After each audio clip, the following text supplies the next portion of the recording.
কি অবস্থা বোনপুদেরা, কি অবস্থা দাদা বাবুরা? তোমরা বাংলাদেশের পেঁয়াজ বন্ধ করবে, আলু বন্ধ করবে, চাইল বন্ধ করে দিবে। বাংলাদেশ তো এখন তোমার তো কম দামে আলু কিনি খা, তোমার তো কম দামে পেঁয়াজ কিনি খা বাংলাদেশে। আর তোমরা বাংলাদেশের আলু বন্ধ করবা, পেঁয়াজ বন্ধ করবা, বাবুরে তোমাকে লাগে আমাদের অনেক দুঃখ হয়। তোমাদের এই যে আলু বন্ধ করলা, এই যে আমাদের পেঁয়াজ বন্ধ করলা, এখন আলু পচা খাও, পেঁয়াজ পচা খাও। তোমাদের আলু ফুসেছে, পেঁয়াজ ফুসেছে। তোমাদের কৃষকদের কপালে ঝাড়ুর বাড়ি আছে, ঝাড়ুর বাড়ি।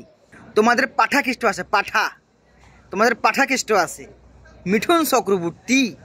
তোমাদের আছে পায়ুরঞ্জন ঘোষ, পায়ুপত্র ঘোষ। তোমাদের আছে শুভেন্দু, কুবেন্দু ঘোষ। তাদেরকে বলো এখন তোমাদের কৃষকদের পেঁয়াজ, আলু, চাউল সব কিনে রাখার জন্য, সব কিনে তোমাদের কারেন্সিকে সচ্ছল রাখার জন্য। তোমাদের কারেন্সির যা অবস্থা হইতেছে, তোমাদের টাকার, তোমাদের রুপিয়ার যে মান দিন দিন কমতেছে, দিন দিন কমতেছে, এটাকে তোমরা বুঝতে পারছো ভাইয়া? তোমরা কি এটা খেয়াল করছো নি? তোমাদের রুপিয়ার মান দিন দিন পায়ের নিচে নামতেছে, পায়ের নিচে। আর বাংলাদেশের টাকার মান দিন দিন বাড়তেছে, শক্তিশালী হইতেছে, শক্তিশালী। আর তোমরা বাংলাদেশের লগে আশা লাগার জন্য আমরা টাকা দিয়ে কিনবো, বাংলাদেশ টাকা দিয়ে জিনিস কিনবো, ক্রেতা কোনো ঠেকা নাই। তুরস্ক আছে, পাকিস্তান আছে, জাপান আছে, বিভিন্ন দেশ আছে, কেনার মতো অনেক জায়গা আছে। কিন্তু ভাইয়া তোমরা কি করবা? তোমাদের করণীয় কি বলো? তোমরা কি কারণে আমাদের সাথে এত লাগতে আসো? কি কারণে? আমরা কি তোমাকে পিছনে আঙুল দিছি? হ্যাঁ, নাকি আমরা তোমাকে এচ মারছি? তোমাকে এচ মারি না, তোমাকে এচিবিতে আঙুল দিন, তাইলে তোমরা কি লাগে আমাকে পিছনে এমন লাগো ভাইয়া?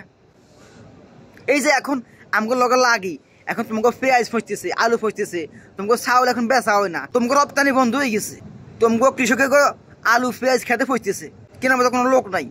তাইলে কি ভাইয়া তোমাকে লাভটা কি হইলো? তোমাদের শিক্ষা হইব, ইনশাল্লাহ শিক্ষা হইব। তোমাদের শিক্ষা হওয়াটা দরকার। আমাদের দেশ থেকে একটা চাকরানি তোমাদের দেশে গেছে, এই চাকরানিরে তোমরা পাইয়া তোমরা চাকরানিরে তোমরা ব্যাগ দিবা না। আমাদের দেশ থেকে তোমাদের জন্য এতগুলো চিঠি পাঠানো হইলো, আমরা যেন চাকরানিকে ফেরত পাই, আমরা দেশে এনে তার বিচার করতে পারি। তোমরা সেই চাকরানিকে তোমরা এত ভালোবাসো, বাবুরে একটা চাকরানি মানুষ এত ভালোবাসে কেমনি? তোমরা একটা চাকরানিরে এত ভালোবাসো, একজন মানুষের লাই তোমরা আমগো 18 কোটি মানুষের ভালোবাসা হারাইলে। তোমাদের দেশ থেকে আমাদের দেশে প্রতি বছর প্রায় হাজার হাজার কোটি টাকার আমরা মাল সামান কিনে আনতাম, আমদানি করতাম, রপ্তানি করতাম। আর এখন একটা চাকরানির লেগে তোমরা সব হারাইলে। এখন খাও পচা আলু, খাও পচা পেঁয়াজ, খাও। আমরা একটু মজা পাইতেছি এখন, আমাদের বাংলাদেশের মানুষ এখন একটু মজা পাইতেছে, খুবই মজা। কি মজা? তোমাকে যে পায়ুরঞ্জন, সে যে আমাদের দেশের পিছনে কিভাবে লাগছে, এখন তোমাদের দেশের কৃষকেরা যাইয়া তার বাড়ি ঘেরাও করছে। এখন কেমন লাগে ভাইয়া পায়ুরঞ্জন? এখন যদি সবগুলা পচা আলু, সবগুলা পচা পেঁয়াজ তোমার সোবরার মধ্যে মারা হয়, তোমার যে সোবরা যদি এখানে মারা হয়, তখন কেমন লাগবে ভাইয়া? তোমাদের শিক্ষা হবে না, তোমাদের শিক্ষা হবে না। একটা চাকরানি লেগে তোমরা আমাদের 18 কোটি মানুষের ভালোবাসা হারাইলে। খুবই আফসোস লাগে, খুবই আফসোস।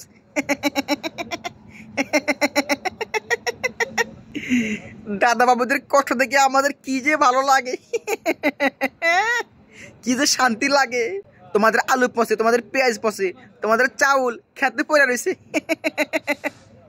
আর আমরা আগের চাইতে আগে আমরা পেঁয়াজ কিনতাম 300 টাকা কিলো, আর এখন আমরা আমাদের বাংলা টাকায় মাত্র 25 টাকা কিলো দিয়ে পেঁয়াজ কিনি।